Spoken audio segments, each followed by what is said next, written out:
Conservative Party proposes to replace the current conscription system, Defense Committee Chair opposes. At the conference in Tampere, the Conservative Party approved a proposal to extend conscription to all youth. Under the new model, the defense forces will select individuals who are most capable and motivated for conscription, including both men and women. However, Jukka Kopra, chairman of the Defense Committee and a Conservative Party representative, does not support abandoning the current model. He emphasized that this issue should be prepared through a parliamentary process rather than a single proposal. He asserted that this proposal would not affect the current government's defense policy.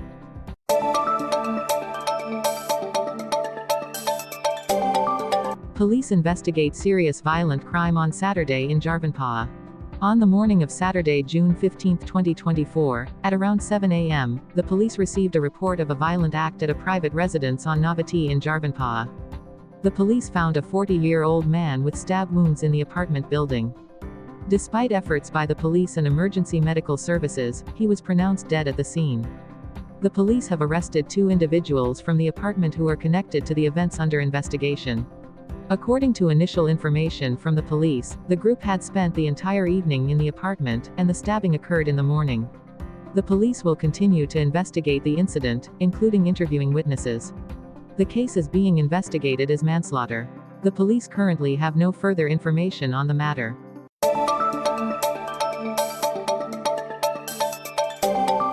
Drug addicts' apartment in Lappeenranta.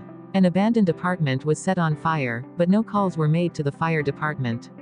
In Lappeenranta, individuals with drug and mental health issues have been placed in poor conditions for years at the Papinreiti unit, despite it being known as dangerous. In apartment number 8, the walls were smeared, and there were many syringes and drug use equipment. Apartment number 12 showed signs of recent fire damage. Living conditions here are very poor, with numerous incidents of violence and suspicious deaths. Social workers have repeatedly reported to higher authorities, but no improvements have been made. Currently, the Papinreiti unit is being prepared for closure in the coming fall, and residents will be moved to temporary housing.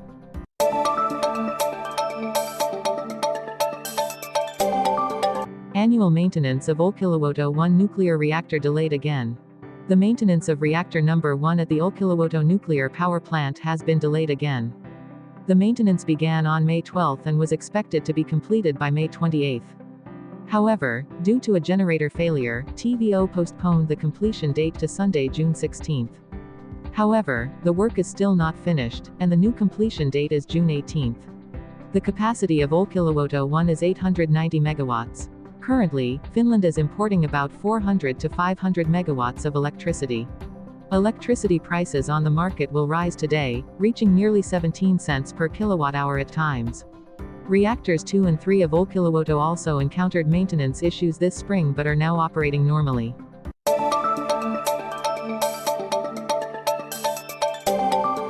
Unemployed Finns find smart way to increase income. Unemployed people in Finland have found a clever way to increase their income by nearly €1,000 per month in addition to unemployment benefits. Specifically, 1 in 4 unemployed people aged 61 to 64 receives partial early retirement, or OVE pension, which does not reduce their unemployment benefits. Last year, the average unemployment benefit was about €1,700 per month. The OVE pension provides a way to quickly increase income. Those aged 61 and older, born before 1963, can receive this pension. The number of people applying for OVE pensions has doubled in recent years. By the end of last year, about 8,200 people were receiving this pension, accounting for 25% of the unemployed aged 61 to 64. The number of OVE pension applications continues to rise as the government prepares measures to cut unemployment benefits and pensions. The OVE pension can help increase monthly income, especially when unemployment benefits end or are reduced.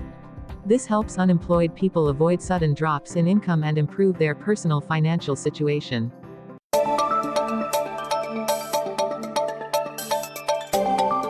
Tesla, Volvo, MG, and BYD face high import taxes. Several European car manufacturers criticize the EU's increase in import taxes on electric cars produced in China, even though the EU wants to protect its domestic car industry. The price of electric cars made in China could rise significantly soon due to the EU's threat to sharply increase import taxes. Factories in China and importers in Finland are considering the impact of the tax increase on car prices. The highest tax, about 38%, will apply to SAIC, the manufacturer of MG and Maxus. Geely's Volvo EX30 and Polestar will face a 20% increase. BYD will see a rise of about 17%. Currently, importers like Hedin MG Finland and RSA Suomi have not commented in detail. RSA Suomi said they have not negotiated price changes with the factory in China. Customers will be guaranteed the current price, but the situation may change if the price increases by more than 4%, allowing customers to cancel transactions.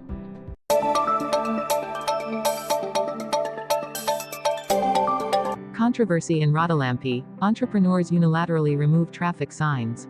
Entrepreneurs in Rautalampi claim that prohibition signs scare customers away from their business areas. For example, Joni Matti Kuikka from Ramaka Holidays removed signs on Talvirantie because he believed they reduced customer traffic. The signs prohibited driving, even though there was an additional note stating, driving to the property allowed. Kuikka and Ismo Noronen from Sepän Kalustiin even reported their actions to local authorities. However, officials responded by filing criminal complaints, but they hope to find a solution after a meeting.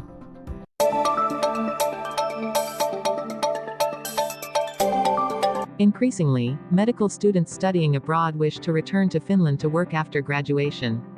Kaisa Niskanen and Sanna Koski, two medical students at Riga Stratons University in Latvia, abandoned their careers to pursue their dreams of becoming doctors in their 40s. Both have a strong desire to return to Finland to work after graduation. According to a study by the Finnish Medical Association, 90% of Finnish medical students studying abroad have a similar intention. This trend has been increasing in recent years as many students choose the path of studying abroad to achieve their goals more quickly. Kaisa and Sanna started studying in the same class in the fall of 2023 and have completed their first academic year, affirming that their career change decision was entirely correct.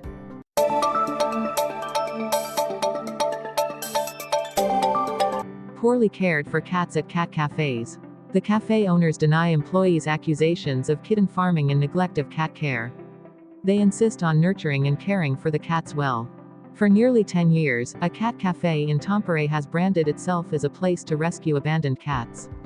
However, some employees complain that this cafe is essentially a kitten farm, neglecting the cats' health and poor sanitary conditions. The cafe owners, a couple, refute most of the allegations. They say they only breed Bengal cats and a few other cats to preserve the breed. These employees, anonymous due to the sensitivity of the issue, provided evidence including messages, pictures, and videos of the cat's condition and the cafe. They claim that cats are frequently replaced, and many sick cats are not given proper medical care.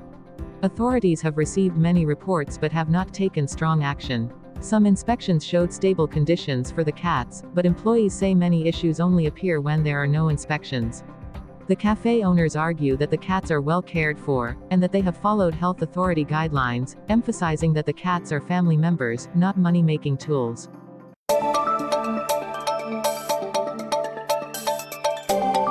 The Virolahden Shelter Museum, located about 15 kilometers from the eastern border, is at risk of closure. The museum showcases the construction of the Salpalinja defense line in the 1940s. Due to Virolahden needing to save €2 million, the museum's future is uncertain.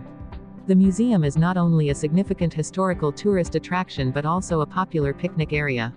With nearly 1,200 kilometers in length, Salpalinja stretches from Virolahden to the North Sea. Maintaining the museum is a challenge, and it is unclear who will continue to manage it if Virolahden ceases operations. The museum's future will be reviewed in the upcoming August.